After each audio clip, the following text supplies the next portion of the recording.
अश्वत्थामा, सावधान!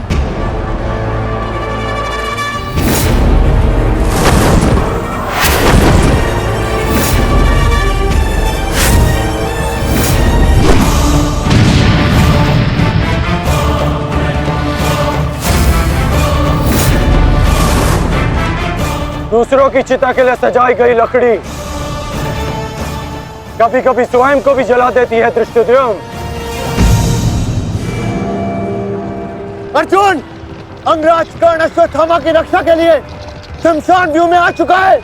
हमारी योजना संकट में है।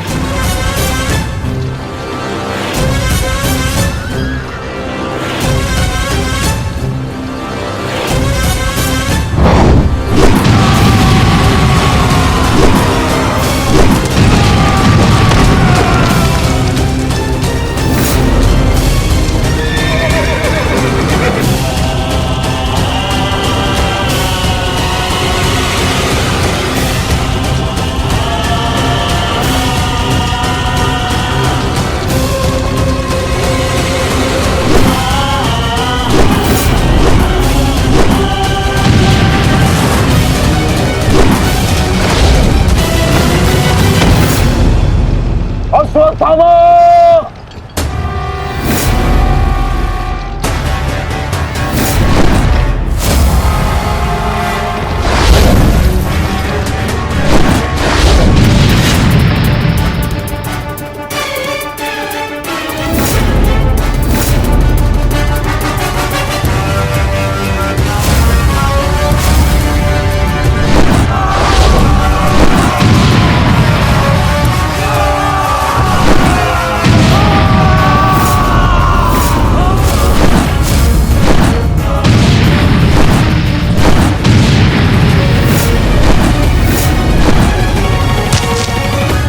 अंगराज,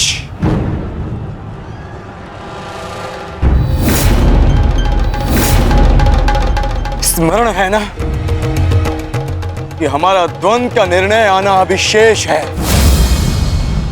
मैं युद्ध का आह्वान देता हूं।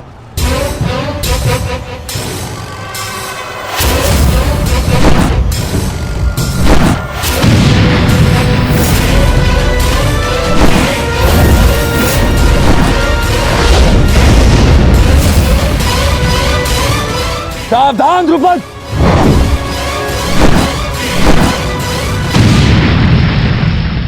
मेरा ही राज्य मुझसे ही छीनकर मुझे ही आधा राज्य भीख में दिया तुम्हारे पिता ने, और जिस आधे राज्य पर तुम शासन कर रहे हो वो मुझे स्वीकार नहीं है। इस अपमान का प्रतिशोध आज अवश्य लेकर रहूंगा। जो अपनी पुत्री का अपमान होने से न रोक सके वो अपने राज्य और अपने सम्मान की रक्षा क्या करेगा?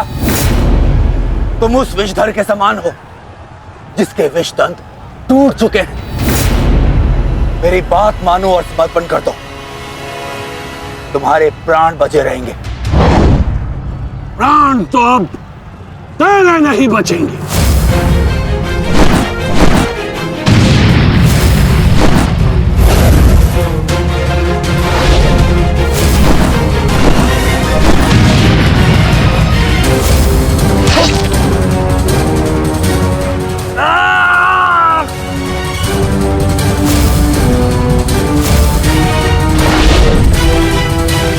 द्रुपद,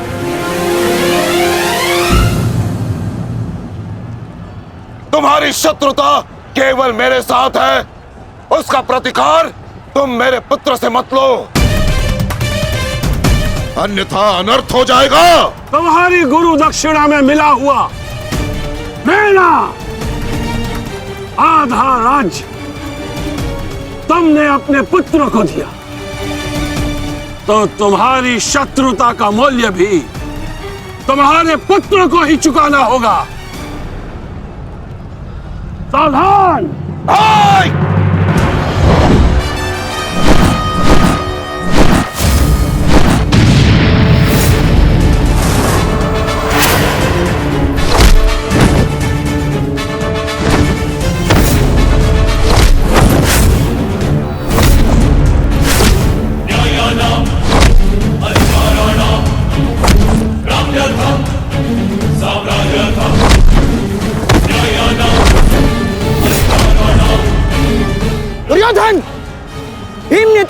और 5 अनुजों का वध कर दिया है और अभी उसकी रक्त पिपासा बुझी नहीं है दुर्योधन। और उस दिशा में देखो, द्रोण द्रुपद नरेश के साथ द्वंद्व में व्यस्त है। अब केवल तुम ही उस भीम को रोक सकते हो दुर्योधन, शीघ्रता करो। तो क्या द्वंद्व बीच में छोड़कर जाओगे दुर्योधन? उसके लिए उनका अनुज पर्याप्त है। युधिष्ठिर, आप जाइए, इनके द्वंद्व की कामना मैं पूर्ण करता हूं।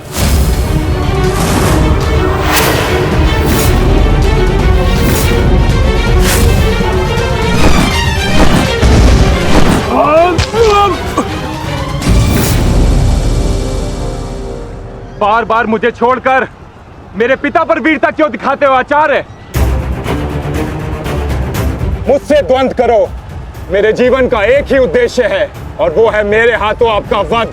तब तक तुम्हें प्रतीक्षा करनी होगी धृष्टद्युम्न, क्योंकि जब तक द्रोण के हाथों में उसके शस्त्र हैं, स्वयं काल भी उसका वध नहीं कर सकता। और स्मरण रहे धृष्टद्युम्न, तुम्हारे साथ साथ तुम्हारे जीवन का ये उद्देश्य भी उपहास बन के रह जाएगा। शस्त्र त्यागने की क्या आवश्यकता है द्रोण? प्रेम, सम्मान, धर्म तो तुम पहले ही त्याग चुके हो। मेरे पिता तुल्य गुरु और अपने पिता महर्षि भरद्वाज पर तो तुम लांछन भी लगा चुके हो। तुम्हारी आत्मा तो कब की मर चुकी है द्रोण, कब की।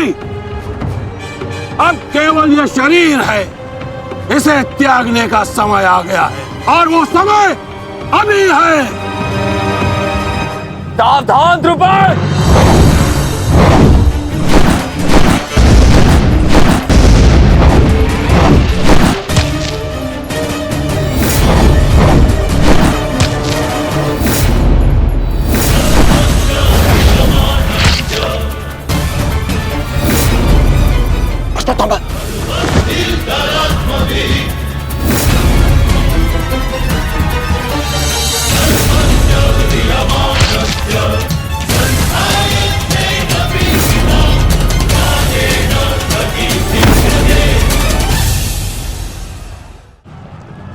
द्रुपद!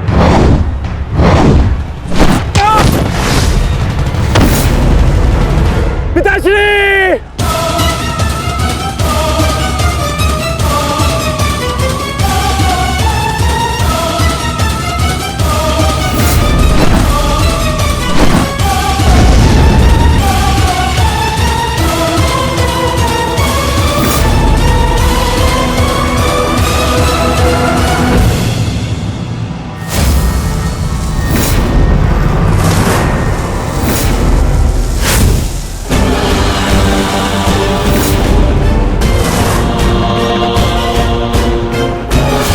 सावधान अश्वत्थामा!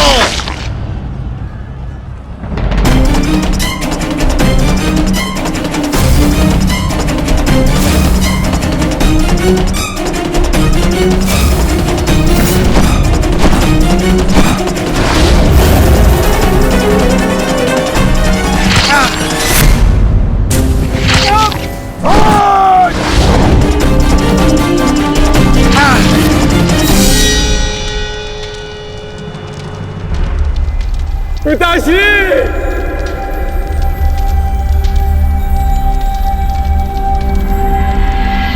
आचार्य द्रोण ने क्रोध में आकर अपने अग्नि शस्त्र से पांचाल नरेश को जीवित जला दिया है महाराज। अर्थात आचार्य द्रोण ने अपना वचन पूर्ण किया, उन्हें द्रुपद का वध कर ही दिया। तुम देखना संजय, तुम देखना संजय, एक दिन पांडवों का अंत भी निश्चित है। हाँ। और दुर्योधन? दुर्योधन कहाँ है संजय?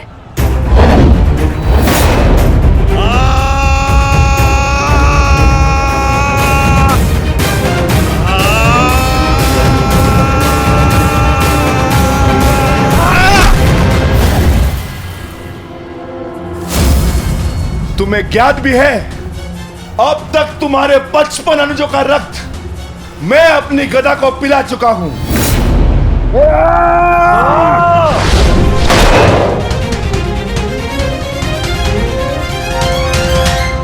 अश्वत्थामा, अश्वत्थामा, उठो उठो पुत्र, उठो।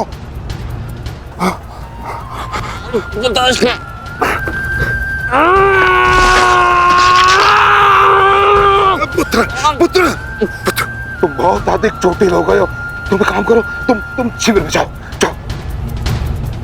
नहीं पिताश्री, मैं कोई बालक नहीं हूँ पिताश्री जो इस चोट से हार जाऊंगा।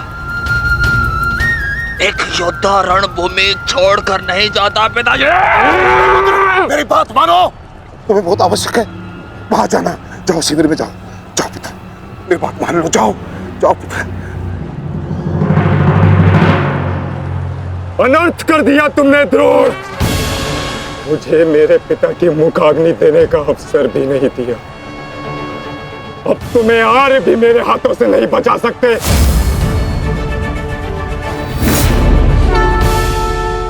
सावधान! मैं जानता हूं तुम एक वीर योद्धा हो, पर तुम बहुत अधिक चोटिल हो गए पुत्र। तुम इस अवस्था में युद्ध नहीं कर सकते। तुम्हें उपचार की आवश्यकता है। जाओ, तुम्हें मेरी शपथ है पुत्र, जाओ। जो आज्ञा पिताश्री।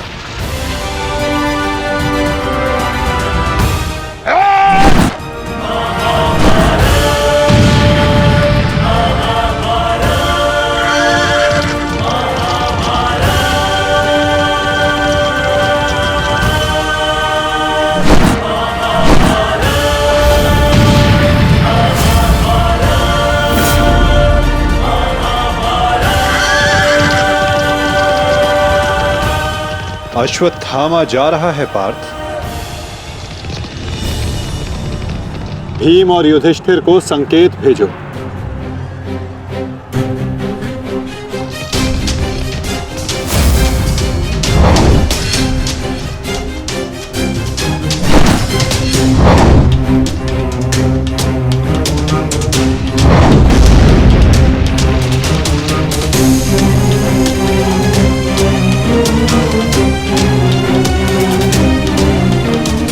अर्जुन कोई संकेत दे रहा है। क्या योजना है माधव की?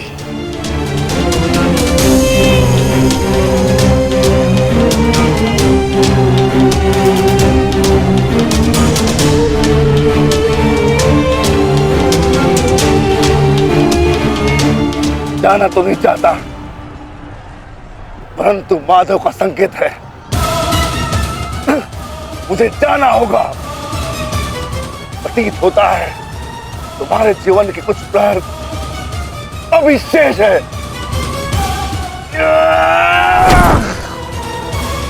जाओ, जी लो।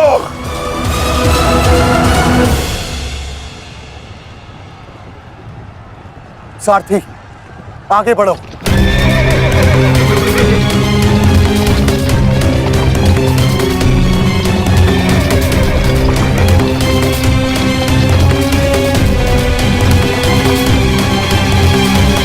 नहीं द्रोण, तुम्हें जाने की अनुमति नहीं है।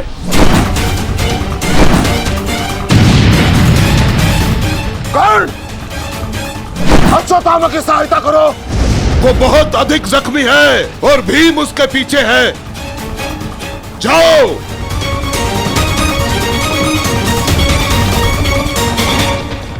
नहीं, मैं कर्ण को जाने नहीं दूंगा आचार्य।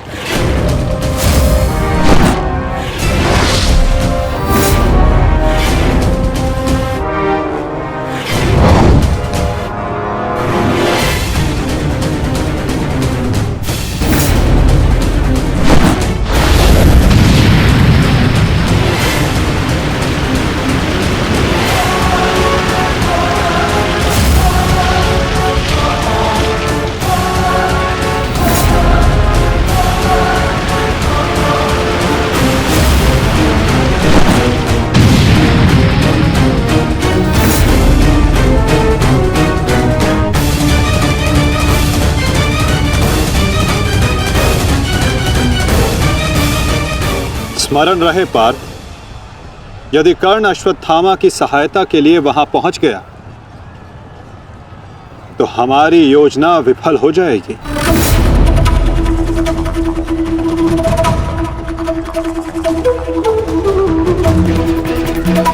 तुम्हें कर्ण को वहां तक पहुंचने से रोकना होगा पार्थ।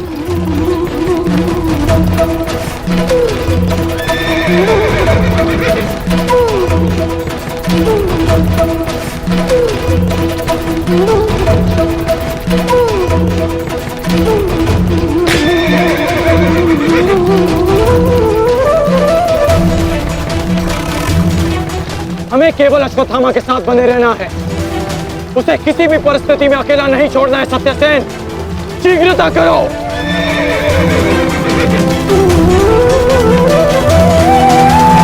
माधव, हमें कर्ण को रोकना होगा, अन्यथा हमारी योजना विफल हो जाएगी और आचार्य द्रोण का वध करना असंभव हो जाएगा।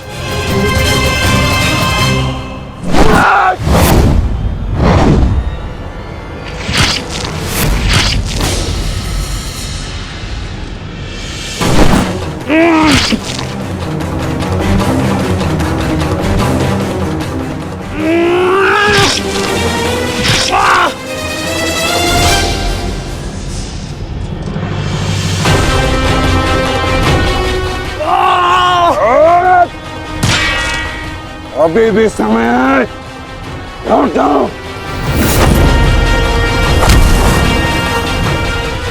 मैं तब तक यहां से नहीं लौटूंगा जब तक आपके प्राण नहीं ले लेता आचार्य।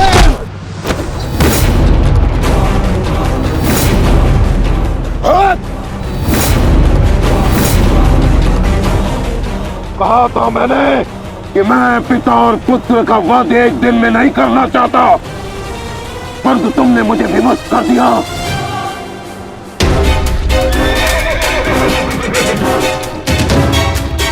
चलिए माता, कर्ण के पीछे चलिए। नहीं पार्थ, इस समय दृश्यद्युम्न को हमारी सहायता की आवश्यकता है और यहां से जाना हमारी योजना का भाग नहीं है। तुम आचार्य द्रोण के साथ युद्ध करो।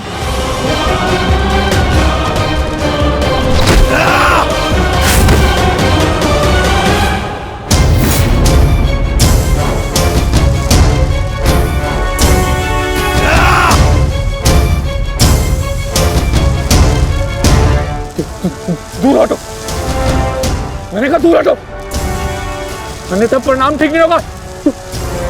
दूर हटो। देखा देश, अंत समय आने पर भी कुछ मूर्खों की अकड़ नहीं जाती, उनकी अकड़ उनके मृत्यु के साथ ही जाती है।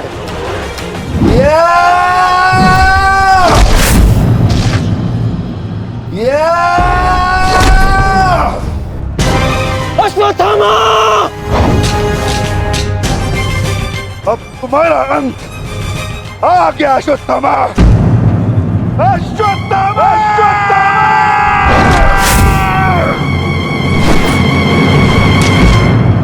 ये तो भीम का स्वर है। कहीं ऐसा तो नहीं कि भीम अश्वत्थामा के साथ द्वंद्व कर रहा हो। मुझे शीघ्र अतिशीघ्र वहां पहुंचना होगा।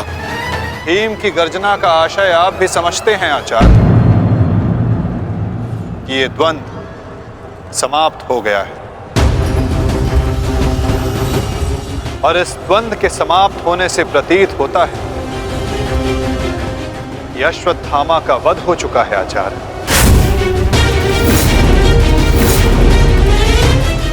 असंभव, असंभव नहीं है माधव। तो द्रोण का पुत्र अश्वत्थामा, और जब तक द्रोण जीवित है अश्वत्थामा को कुछ नहीं हो सकता। मेरा हृदय कहता है कि मेरा पुत्र जीवित है, कुछ नहीं हुआ उसे। और वैसे भी मुझे आपके बातों पे विश्वास नहीं है माधव। यही विचार पांडवों का भी था आचार्य कि युद्ध भूमि में उनके रहते हुए अभिमन्यु का वध नहीं हो सकता, उसकी मृत्यु नहीं हो सकती। परंतु ऐसा नहीं हुआ आचार्य। जब काल के रूप में जयद्रथ आ सकता है तो काल के रूप में विकोदर भीम भी आ सकते हैं। काल की गति को कोई नहीं रोक सकता आचार्य।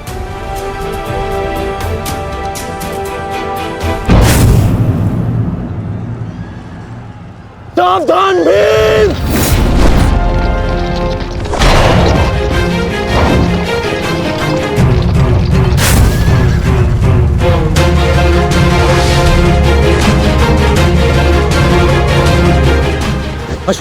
अश्वत्थामा, तुम ठीक हो?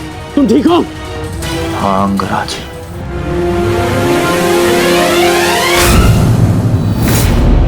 ये तो भीम पुत्र सुतसोम है। भीम कहाँ है? वो वही है जहां उन्हें होना चाहिए। आचार्य, आज कर्ण नामक कवच भी अश्वत्थामा की रक्षा नहीं कर पाया।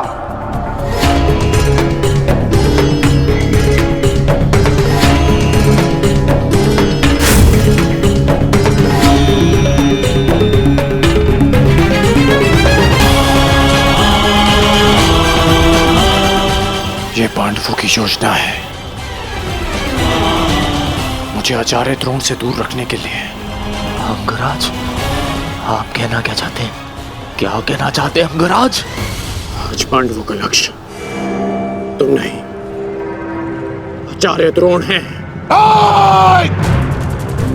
सत्य है ये, मेरा पुत्र अभी तक जीवित है। कुछ नहीं हुआ उसे। सत्य कहो, सत्य कहो भीम।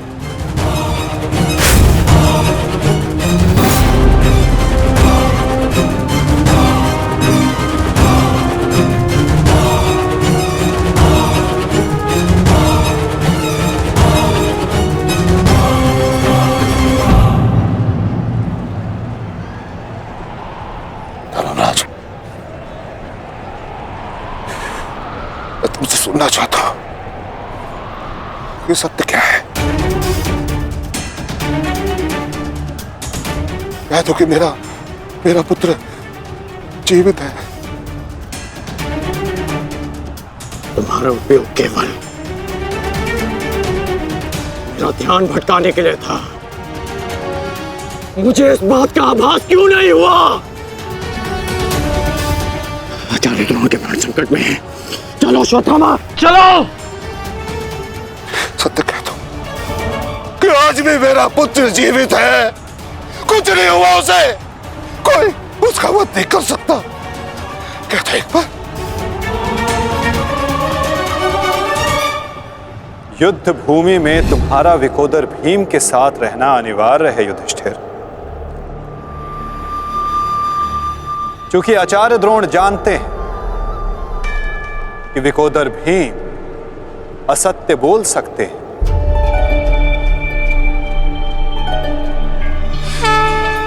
किंतु धर्मराज युधिष्ठिर नहीं। और वो ये सुनिश्चित करने के लिए तुमसे ये प्रश्न अवश्य करेंगे धर्मराज।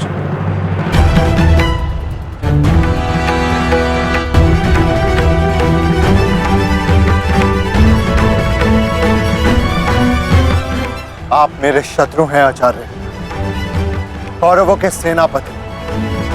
ये आवश्यक नहीं कि मैं आपके हर प्रश्न का उत्तर दूं। शीघ्र करो सत्यसेन। प्रश्न का उत्तर तुम्हें देना होगा धर्मराज। भले मैं कौरवों का सेनापति हूं, परंतु ये मत बोलो कि मैं तुम्हारा गुरु भी हूं। इसलिए सत्य तुम्हें कहना होगा, बताना होगा मुझे।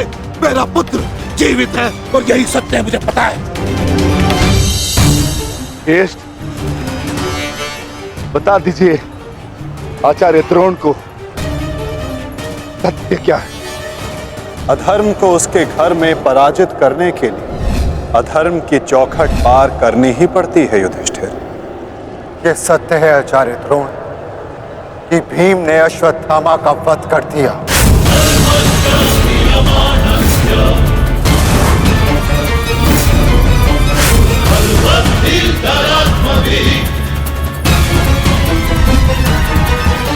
नहीं माधव, मैं असत्य नहीं कहूंगा। तुम्हें असत्य नहीं कहना है युधिष्ठिर।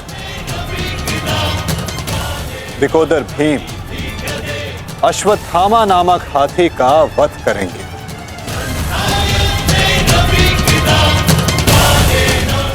तुम्हें केवल यह कहना है कि अश्वत्थामा मारा गया।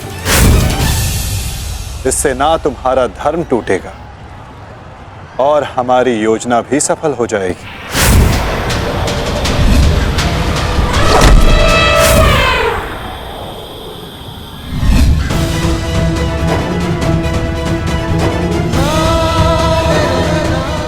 पुनः एक बार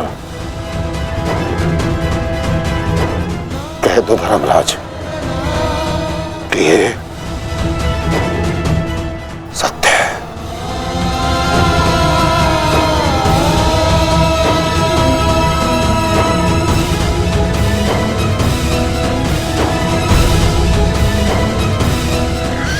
शीघ्र करो सत्यसेन।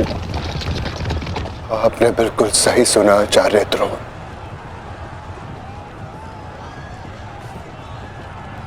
अश्वत्थामा मारा गया।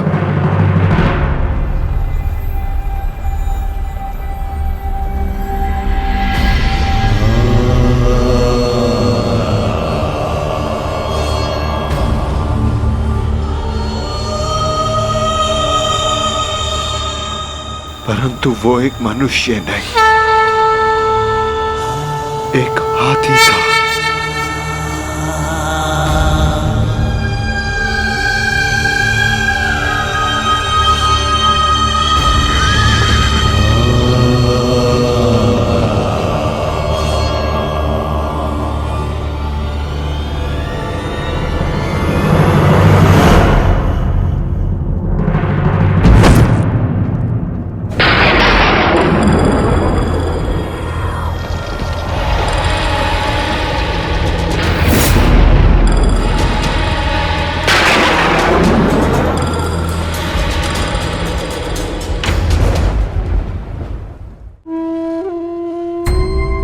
जिस पुत्र के लिए आप आचार्य से शिक्षक बन गए, जिस पुत्र के लिए आपने अपने शिष्यों से गुरु दक्षिणा नहीं मूल्य मांगा,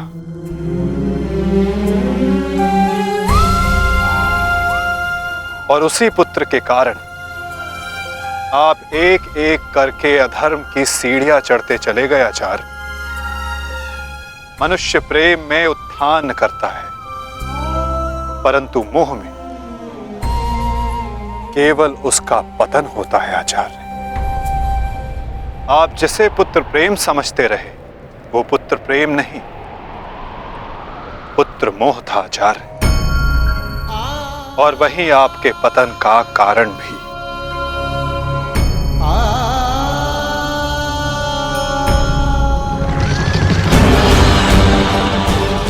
शीघ्र करो सत्यसेन।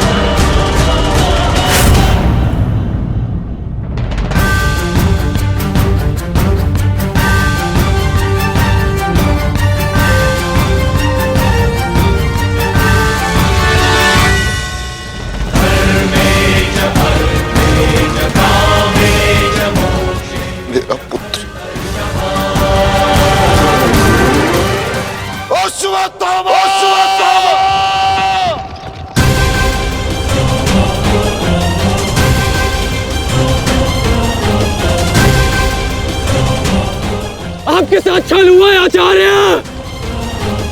अश्वत्थामा जीवित है। पिताश्री! पिताश्री!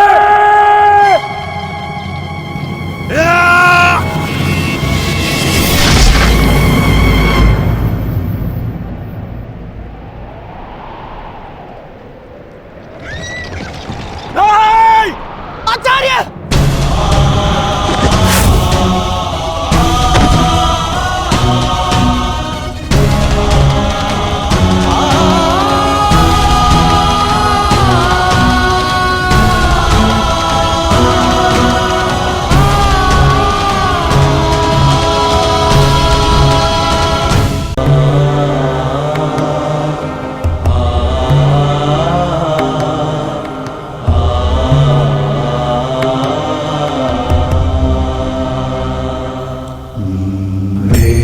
प्रेहि पतिभिः पूर्वैर्भिर्यत्र न पूर्वे पितरपर्युः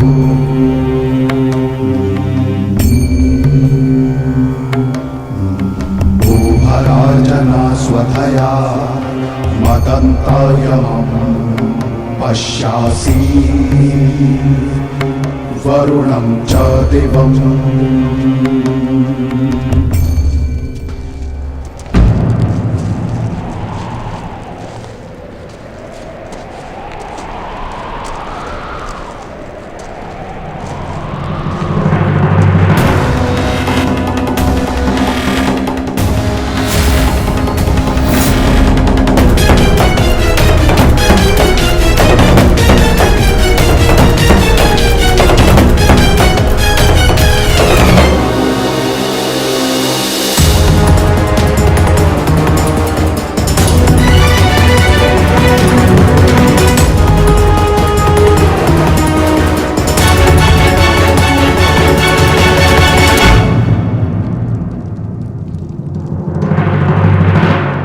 लोभी, कुटिल, छलिया, कपटी, महाविनाशी,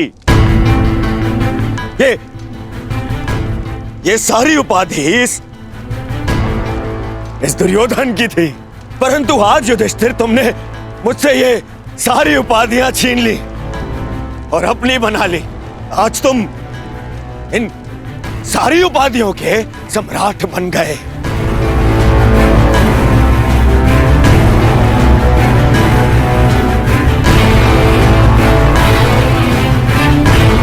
प्रणिपात सम्राट, अरे बोलो, सम्राट आए हैं। छल सम्राट युधिष्ठिर की जय बोलो, बोलो, छल सम्राट युधिष्ठिर की जय। परंतु सम्राट, मुझे समझाइए, अब कौन सा कार्य शेष रह गया? आपने यहां आने का कष्ट कैसे किया सम्राट? अरे कहीं ऐसा तो नहीं कि लकड़बग्घे की तरह गुरु आचार्य द्रोण के शव पर भोज मनाने आए हैं आप?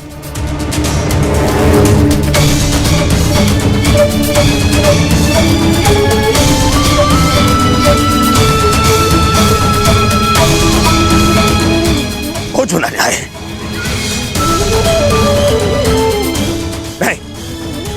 नहीं सम्राट, मैं क्षमा चाहूंगा, परंतु मैं इस बात की अनुमति नहीं दूंगा आपको। चले जाओ यहां से, अन्यथा मैं आप लोगों के शव पर उत्सव मनाऊंगा। चले जाओ। हम यहाँ युद्ध करने नहीं आए, अपने गुरु के अंतिम दर्शन करने आए हैं। इस समय मैं अर्जुन नहीं, अपने गुरु का शिष्य हूं। हम पांडु पुत्र होने के नाते नहीं, परंतु कुरुवंशी होने के नाते उनके अंतिम दर्शन करने आए हैं। नहीं, तुम्हें इस युद्ध में विजय मिलेगी और ना ही अपने गुरु के दर्शन।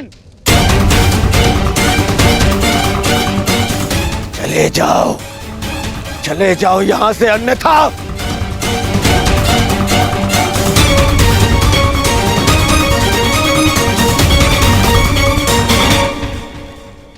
गुरु द्रोण के अंतिम दर्शन करने का अधिकार सबको है।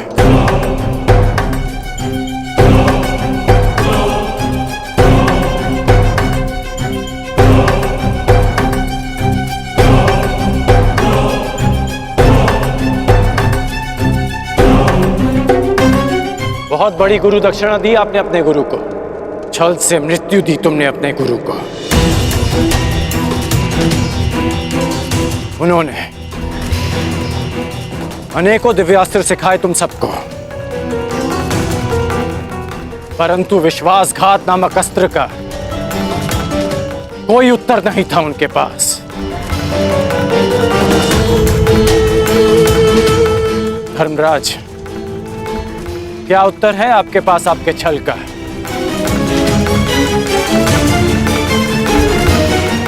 बताइए। मेरा चयन बिल्कुल ठीक था। दुर्योधन तुमसे बेहतर राजा होगा।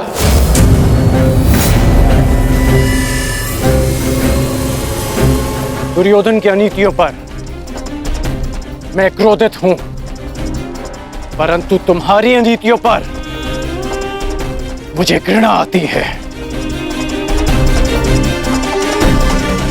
मित्र, शिष्य होने के नाते अपने गुरु के अंतिम दर्शन का अधिकार है इन्हें। नहीं, अंगराज ठीक कह रहे हैं मित्र।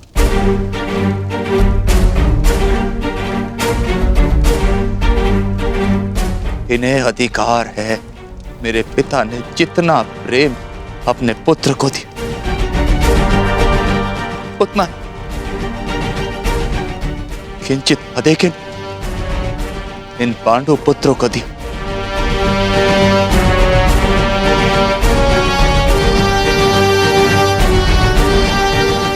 उससे भी अधिक इस अर्जुन को। एक पुत्र अपने पिता का ऋण चुकाता है, उसे जीवन देने का ऋण। मैं भी अपने पिता के दिए जीवन का ऋण चुकाऊंगा, और वो ऋण पांडवों को चुकाना होगा।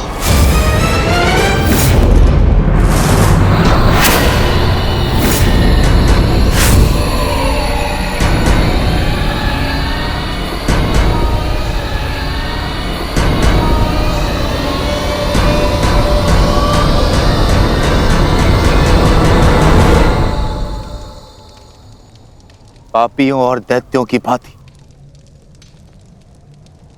तुम लोगों ने विद्या पर लांछन लगाया है।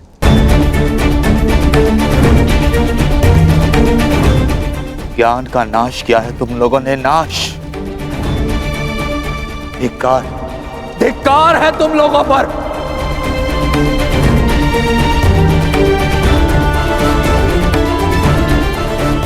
पांडव पुत्रों, जब तक मैं तुम्हारी मृत्यु अपनी आंखों से ना देख लूं, मुझे मृत्यु प्राप्त नहीं होगी। तुम्हारे वंश के साथ मृत्यु की होली खेलूंगा मैं। जिन बच्चों ने आज मुझे रोका, मैं उनकी सांसें रोक दूंगा।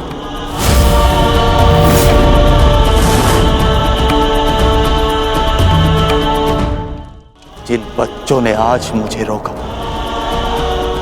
मैं उनकी सांसें रोक दूंगा।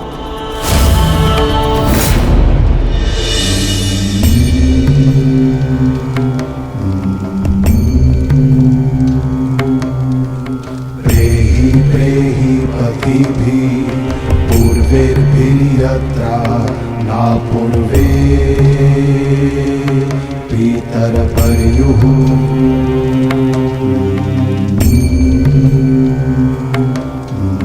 भूभराजना स्वधया मदन्तायमं पश्यासि वरुणं च दिवम्।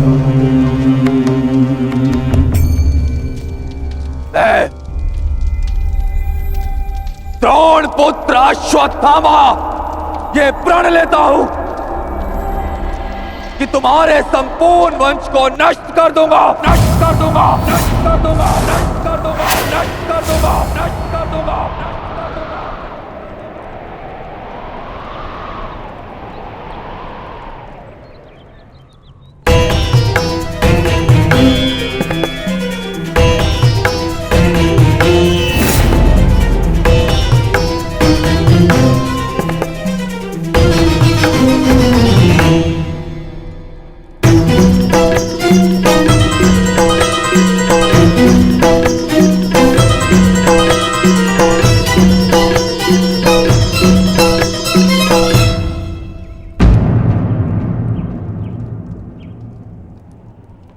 क्या सोच रही हो सखी? असंख्य चिताएं असंख्य अग्नि जलकर भस्म हुआ मेरा मान, मेरा सम्मान, मेरा अभिमान, मेरे सभी संबंध, ये सब लाभ भी तो हानि को ही मिले।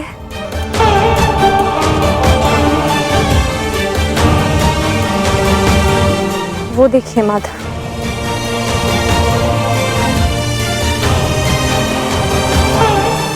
भ्राता धृष्टद्युम्न के जीवन का गणित संपूर्ण हुआ।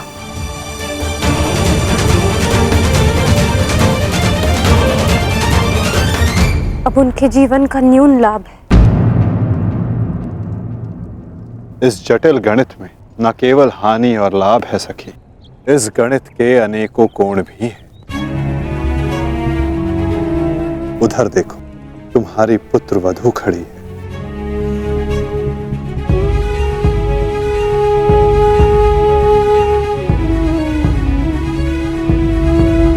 जो वस्त्र हरण तुम्हारे साथ हुआ वो अन्य किसी स्त्री के साथ ना हो, उसकी लज्जा का रक्षण हो सके, ये लाभ। संसार में शोषण करने वालों को पर्याप्त दंड मिल सके सखी, ये लाभ। आने वाली पीढ़ियों को ज्ञात रहे कि स्त्री का मान भंग करना, उसका शोषण करना मानव हत्या से भी अधिक दंडनीय अपराध है, ये लाभ। और ऐसे लाभ के लिए बलिदान अनिवार्य है सखी, और ऐसे बलिदान देने की क्षमता सब में नहीं होती सखी।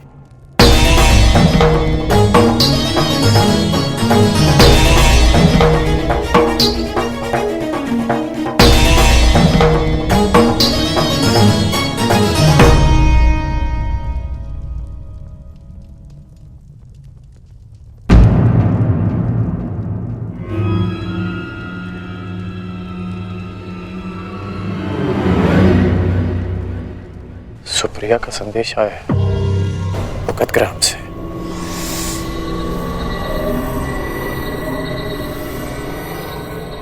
वो मृत्यु शैया पर है।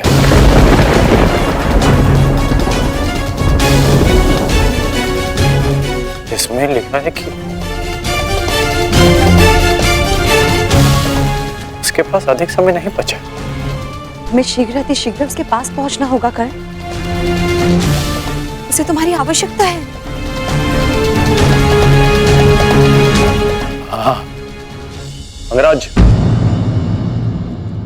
ज्येष्ठ ने संदेश भेजा है, आपको शीघ्र अतिशीघ्र उपस्थित होने को कहा है।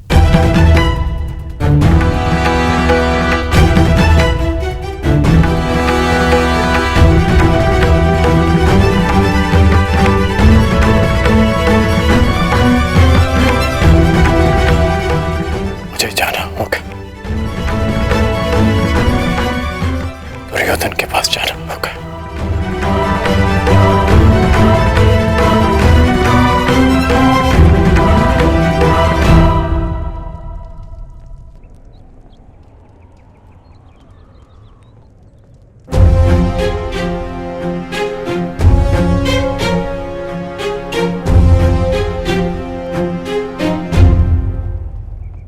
अनेक दिनों से मेरा हृदय ही नहीं, मेरा मन भी जो चाहता था, आज वो पूर्ण होने जा रहा है। दुर्योधन की पताका और हस्तिनापुर का ध्वज दोनों ही अब बलशाली होने जा रहे हैं। इस पताका की तीक्ष्णता और भी तीव्र होगी, क्योंकि इस पताका का नेतृत्व करेगा मेरा मित्र अंगराज कर्ण।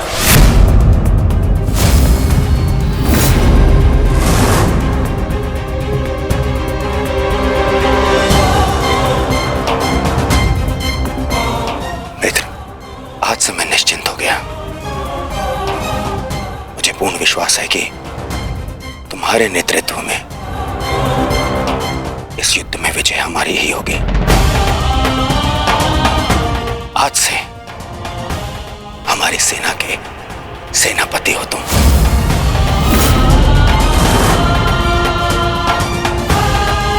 दुर्योधन, किसी दासी स्त्री के लिए पति चुन रहे हो या अपनी सेना का नायक चुन रहे हो?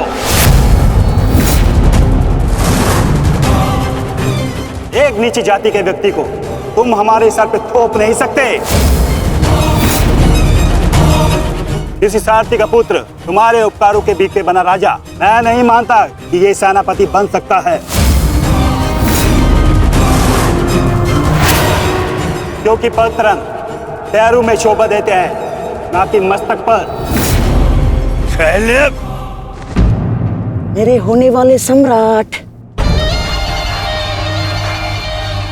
और हाँ अंगराज कर्ण, देखो तुम दोनों बुरा मत मानना। प्रश्न केवल ये नहीं है कि अंगराज शूद्र है या क्षत्रिय। प्रश्न तो ये है कि सेनापति पद किसे मिलना चाहिए। सेनापति पद के लिए आवश्यक क्या होता है? बुद्धि और शक्ति। और अंगराज, आपके बुद्धि पर किसी को कतई संदेह नहीं है ना, परंतु संदेह है तो केवल और केवल आपकी शक्ति पर। अंगराज अभेद थे, अब नहीं है। कवच और कुंडल भी था इनके पास, अनेकों अस्त्र थे जो अब नहीं है, जो अब अंगराज खो चुके हैं। और हाँ, खास बात तो यह है, अर्जुन के लिए जो अस्त्र था वो भी आप खो चुके हैं। तो इसका पूर्ण अर्थ यह है दुर्योधन कि अंगराज अब उस बूढ़े शेर की भांति हो गए, जिसके दांत भी टूट गए हैं और पंजे के नाखून भी झड़ चुके हैं। और ऐसे शेर के साथ चूहे भी व्यंग करते हैं। अब महाराज शल्य को देखो, इनकी शक्ति और भव्य सेना की सहायता से हम विजय प्राप्त कर सकते हैं। अब यदि अंगराज आपके परम मित्र हैं तो वो भी इस बात को मानेंगे, हैं? क्यों अंगराज? हाँ मछली, मुझे कर्ण की मित्रता पर कोई संदेह नहीं है। जिसने अपना सबसे महत्वपूर्ण शस्त्र मेरी सुरक्षा के लिए उपयोग कर लिया, और ना ही उसके शौर्य पर। संदेह तो मुझे शैल्य पर है, क्योंकि कायरों के भांति रण छोड़कर भागना सबसे पहले इन्हें आता है। एक नहीं, दो बार अवसर मिला इन्हें, पर इन्होंने क्या किया? रण छोड़कर भाग गए, एक ऐसे चूहे की तरह जो केवल शेर की दहाड़ सुनकर ही भाग जाता है, भाग जाता है। ऐसे चूहे को मैं ना तो अपनी सेना का सेनापति बनाऊं और ना ही अपनी दासियों का पति। मूर्ख हो मूर्ख, तुम दोनों मूर्ख हो। एक मूर्ख का सम्राट और एक मूर्ख का सेनापति। तुम दोनों मूर्खों को लगता है पांडवों पे विजय पाओगे? बस मद्रराज,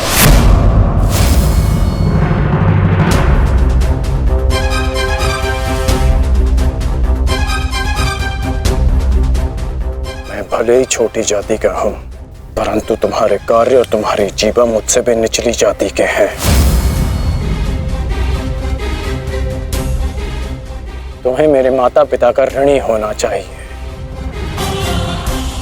कि उन्होंने मुझे अच्छे संस्कार दिए, नहीं तो अभी तक तुम्हारी जीवा मेरे पैरों के नीचे होती।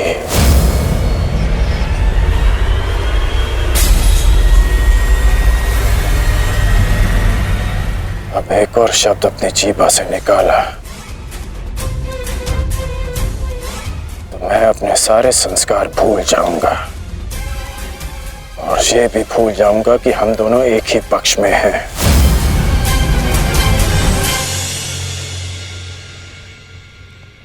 कुछ भी कह लो, कुछ भी कर लो, जब तक तुम सेनापति हो मैं नहीं लड़ूंगा।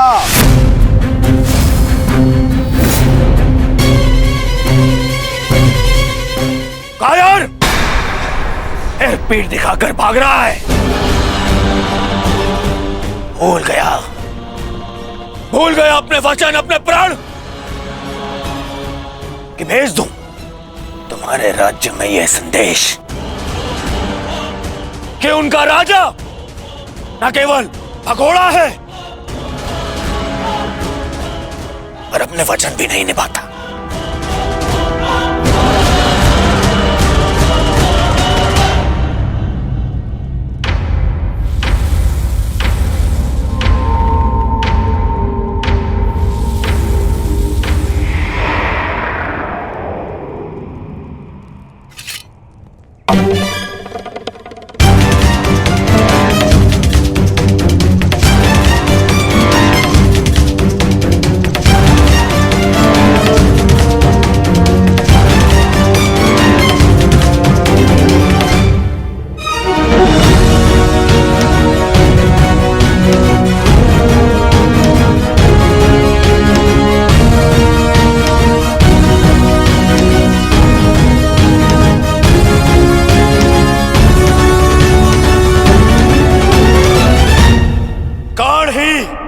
सेना का नेतृत्व करेगा। उन पांडवों ने केवल छल से हम पर विजय प्राप्त की है।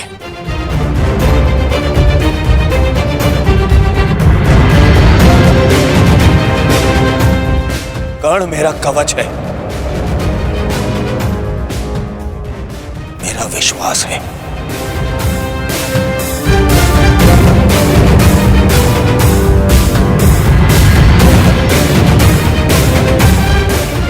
और कल मेरे विश्वास की विजय होगी, मेरे सामर्थ्य की विजय होगी और मेरे शत्रु के छल की पराजय।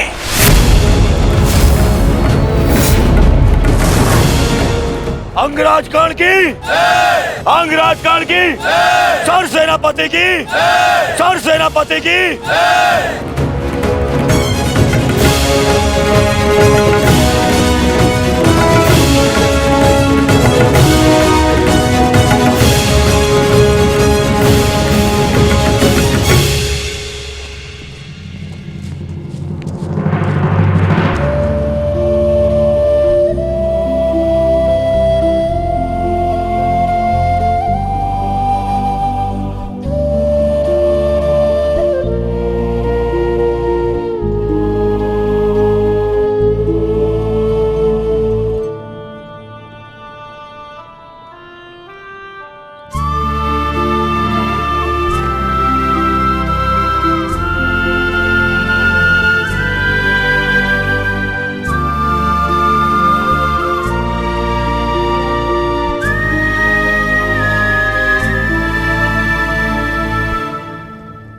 कर्ण, तो तुम नहीं जा रहे हो?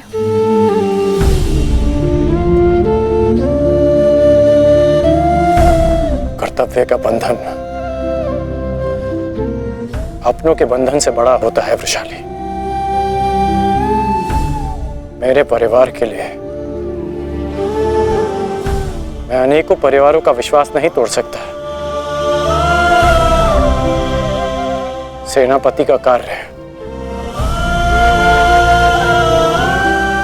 एक पति के कार्य से बड़ा होता है।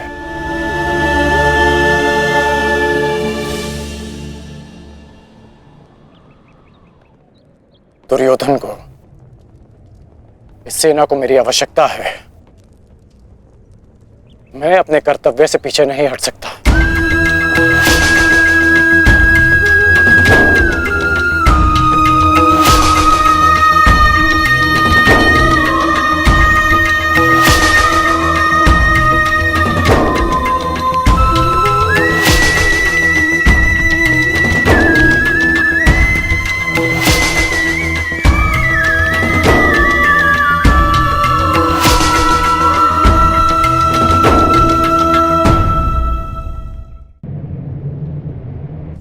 15 दिन,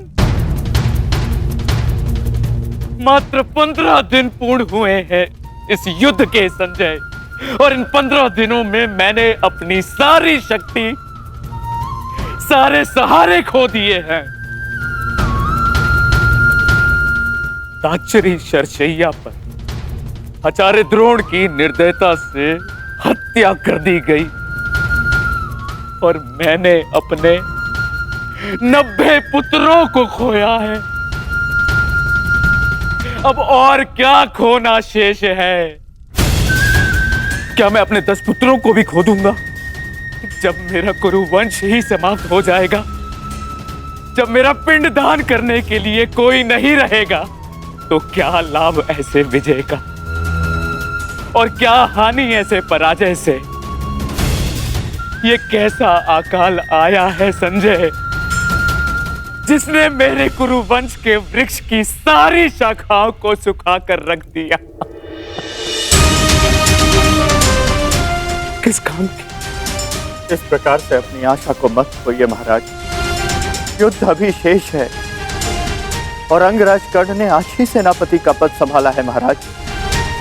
वो अपने वचन को अवश्य ही पूर्ण करेंगे, और जब तक अंगराज कर्ण जीवित है महाराज, तब तक कुरुवंश के वृक्ष को कोई नहीं सुखा सकता महाराज। बस अब कर्ण में ही मुझे वो आशा की किरण नजर आती है। गांधारी, गांधारी कहाँ है? वो जा चुकी है महाराज। जा चुकी? परंतु कहाँ? उन्हें सूचना मिली है कि निकट के गांव में महर्षि वेदव्यास प्रवास कर रहे हैं महाराज, और वो शीघ्र ही कुरुक्षेत्र में जाने वाले हैं। और महारानी को आशा है इस महाविनाश को रोकने के लिए महर्षि वेदव्यास से मिलकर कोई बीच का मार्ग अवश्य निकालेंगे। जिस प्रकार से आपके पुत्रों के जन्म के समय महर्षि वेदव्यास ने विशेष सहायता की है, उसी प्रकार से आपके पुत्रों के जीवन के रक्षण के लिए सहायता अवश्य करेंगे महाराज। मूर्खता है ये, मूर्ख है महारानी। संजय, शीघ्र ही कुछ सैनिकों को भेजो और महारानी को लौट आने को कहो। जी महाराज। भेजो।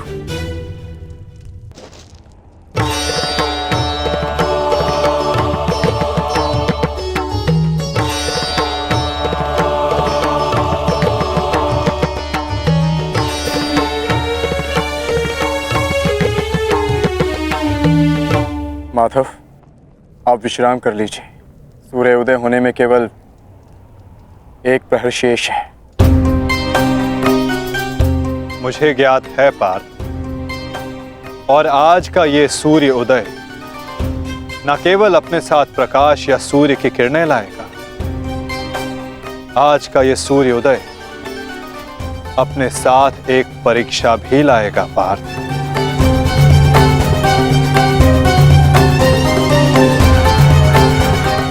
और उस परीक्षा के लिए सज्ज होना।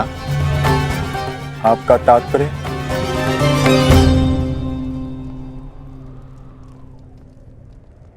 आज से व्यूह रचना का भाग केवल भाग नहीं रहेगा पार्थ, स्वयं व्यूह रचनाकार होगा पार्थ।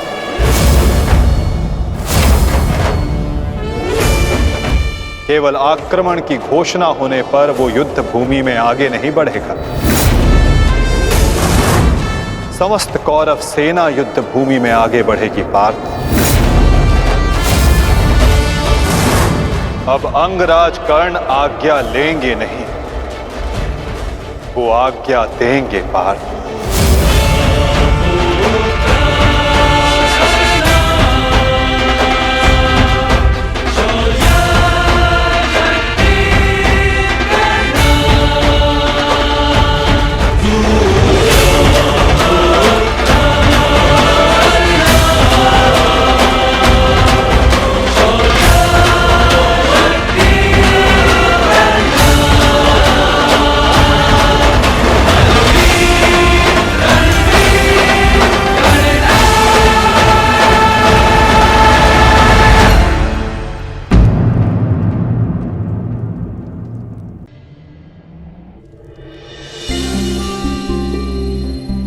पुत्र,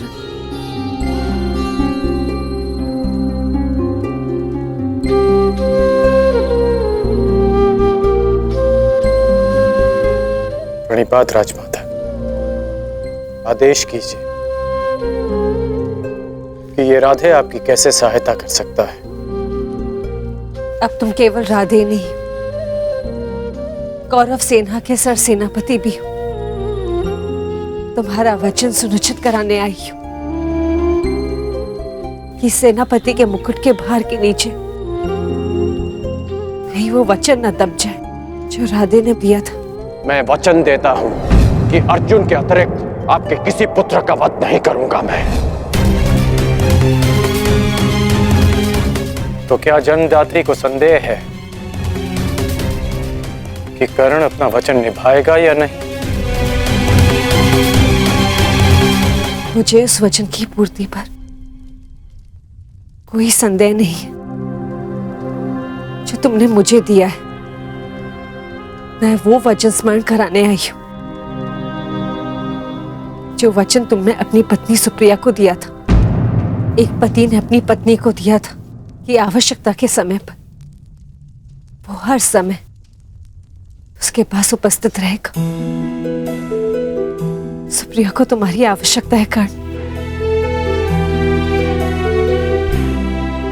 जानता हूं राजमाता, किंतु मैं नहीं जा सकता।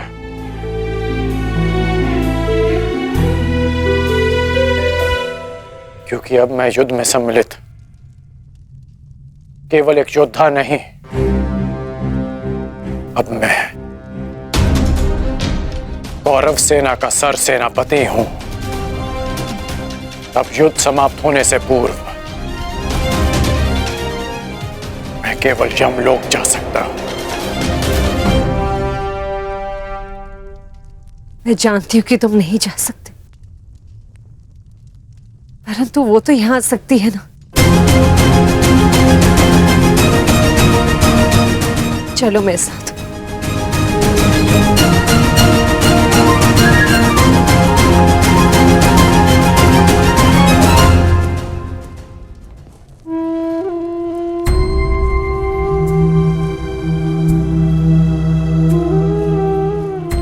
सुप्रिया,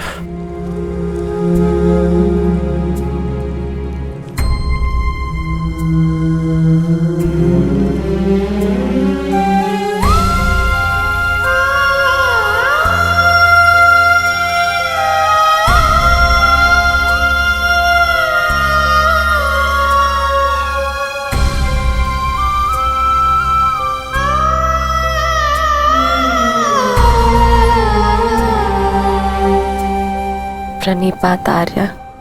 तुम अस्वस्थ हो सुप्रिया, फिर इतनी लंबी यात्रा क्यों की? पत्नी अगर पति के पास पहुंच जाए तो आधा रोग अपने आप चला जाता है। हेश नकुल और सहदेव संभाल लेंगे। उपचार के लिए इन्होंने संदेश भिजवा दिया है। उपचार की आवश्यकता नहीं है राजमाता।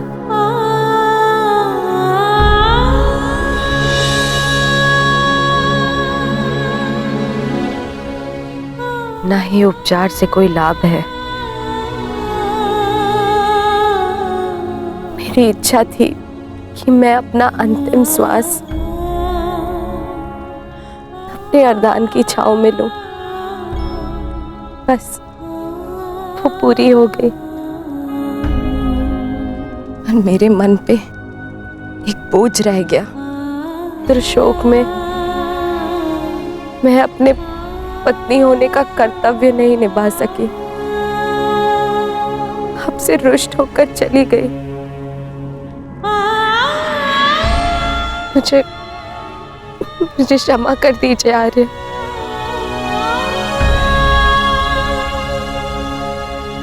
क्षमा मांगने की आवश्यकता नहीं है। मैं भी एक पुत्र हूं।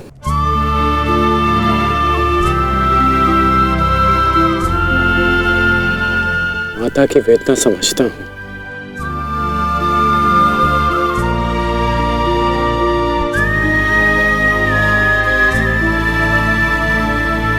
तुम्हारा कोई दोष नहीं है सुप्रिया।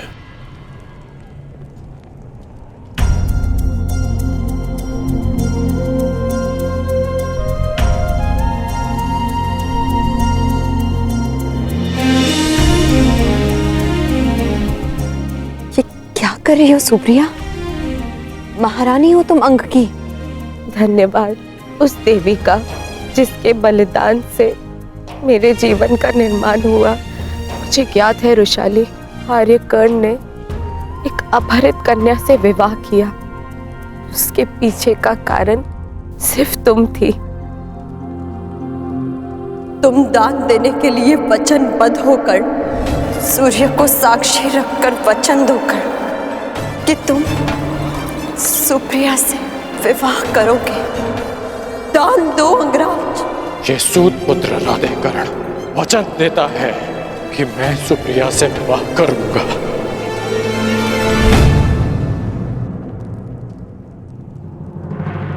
उस पल से इस पल तक मैं जितने भी पल जी हूं तुम्हारी कृतज्ञ बनकर जी हूं रुशाली। कदाचित मैंने अपने पुत्र रुसेन का नाम भी तुम्हारे नाम पर रखा। सुप्रिया, सुप्रिया, आप कुछ मत कहो, बोलने से कष्ट होगा। नहीं आर्य, मेरे सारे कष्ट तो इस देवी ने हर लिए। स्वयं कांटे सहज कर मुझे पुष्पी शैया दी है रुशाली ने। तुम्हारे कारण मैं सौभाग्यवती हो गई रुशाली। तुमने अपने विवाह की यज्ञ में दी रुशाली ने मेरे नाम की।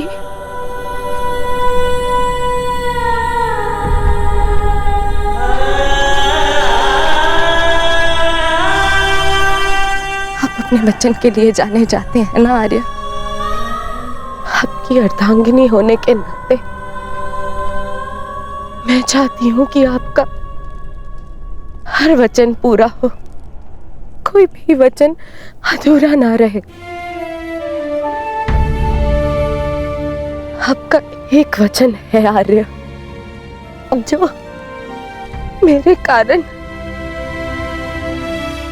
अधूरा रह गया था।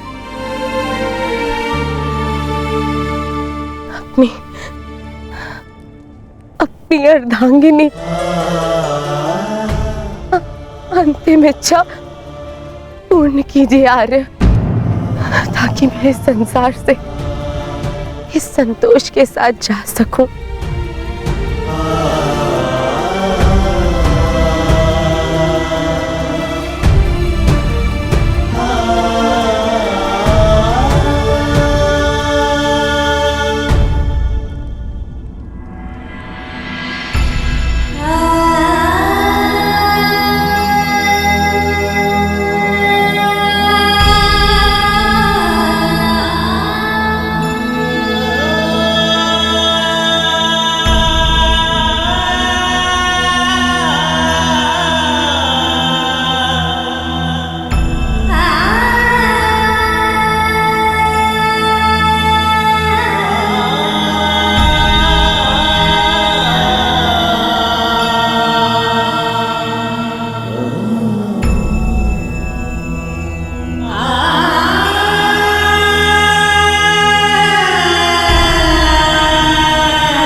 बस मित्र,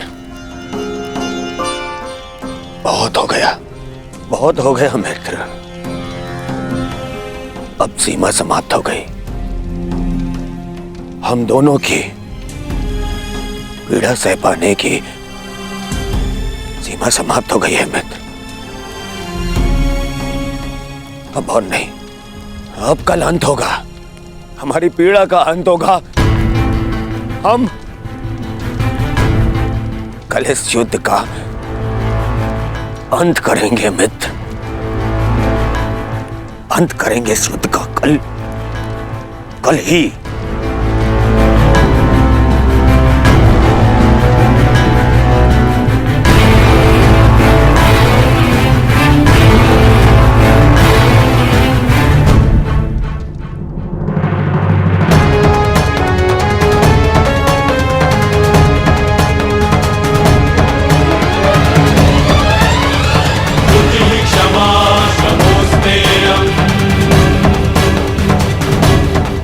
यशस्वी भव।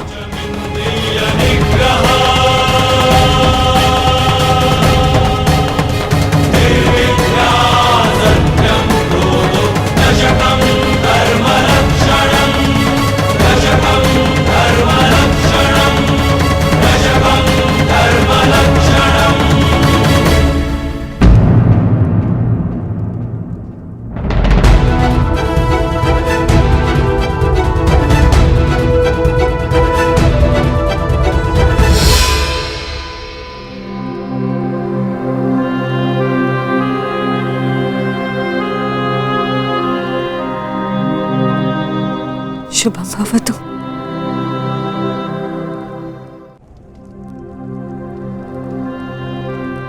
आज का दिन बहुत शुभ है। मुझे तुम पर गर्व है सेनापति कर्ण। नेत्र मन का दर्पण होते हैं राजमाता, और आपके नेत्रों में गर्व नहीं, भय है। हमारे जीवन में इस क्षण का आना अनिवार्य था राजमाता।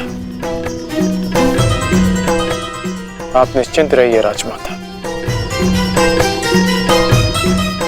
मैं पांडवों की भांति छल नहीं करूंगा। मैं अपना वचन अवश्य निभाऊंगा। आपके 5 पुत्र थे और सूर्यास्त के पश्चात आपके 5 पुत्र ही रहेंगे, या मैं या फिर अर्जुन।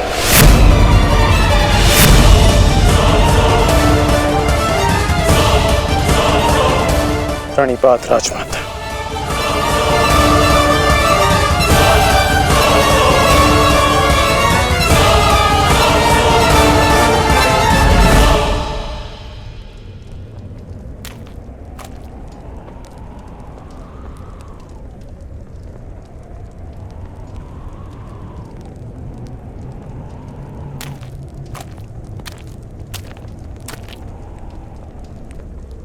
क्या हुआ ज्येष्ठ, क्यों चिंतित हैं आप?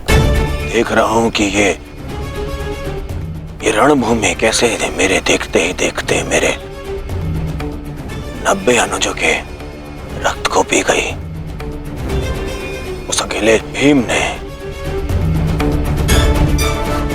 मेरे 90 अनुजों का वध कर दिया।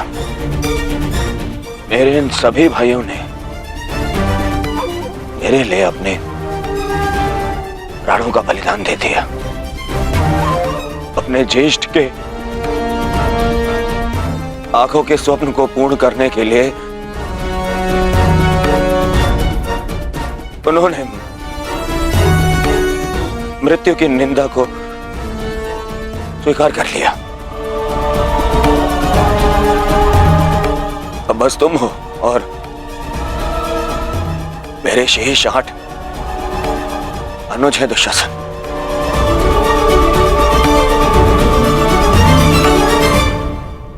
ये सोचकर मेरा हृदय कांप उठता है कि न जाने अब और किसका लहू मांगेगी ये रणभूमि।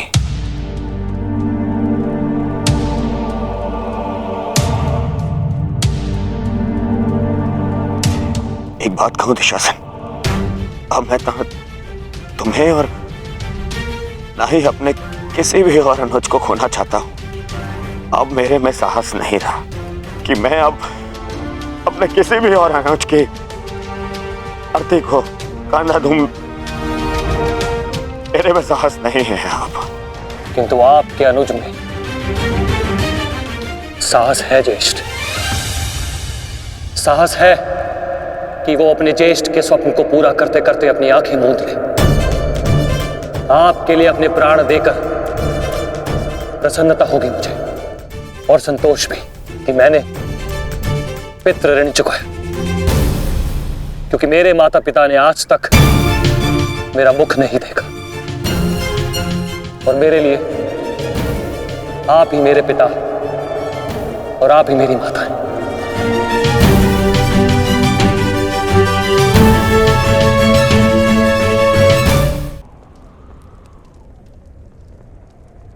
नहीं नहीं दुशासन, महज इस सम्मान के पात्र नहीं हूं। मैं तो लज्जित हूं। परंतु मैं लज्जित नहीं, आपकी आज्ञा का पालन करने के, आपके आनंद के लिए मैंने जो कुछ किया मुझे उस पर गर्व है।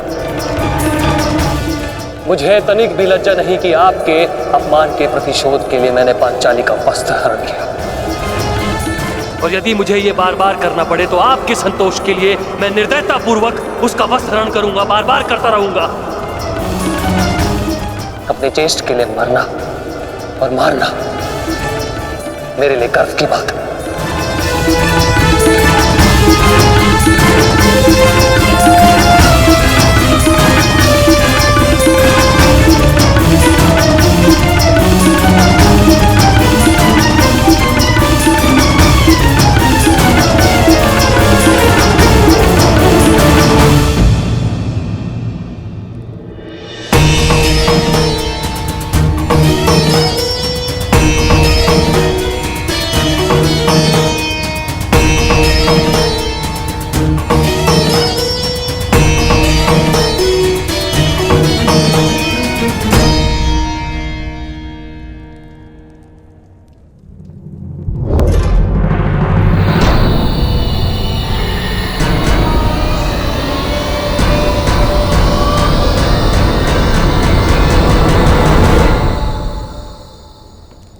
माधव, आप गए नहीं?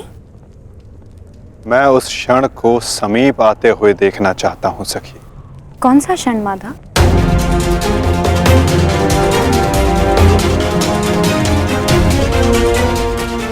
इस महायुद्ध के प्रारंभ होने से वर्षों पूर्व कुछ वचन दिए गए थे,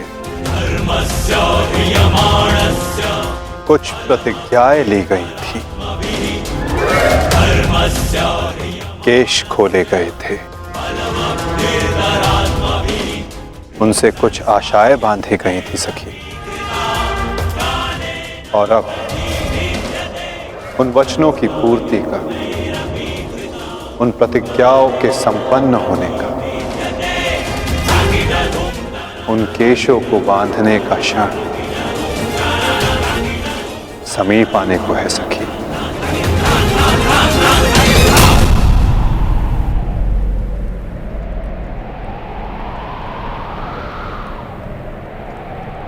सच्च रहना सखी।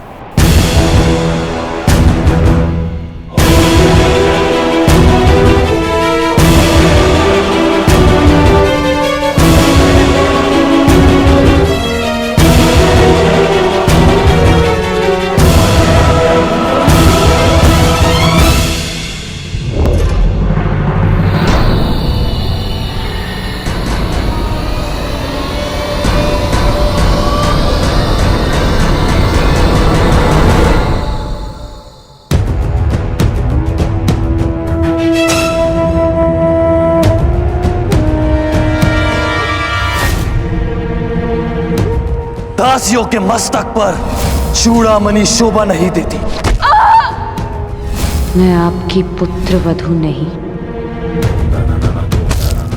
और ना ही आपके पुत्रों की पत्नी।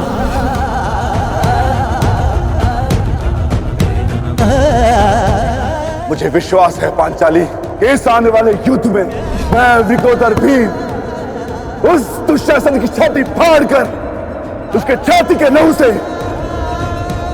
तुम्हारे केश सींच पाऊंगा।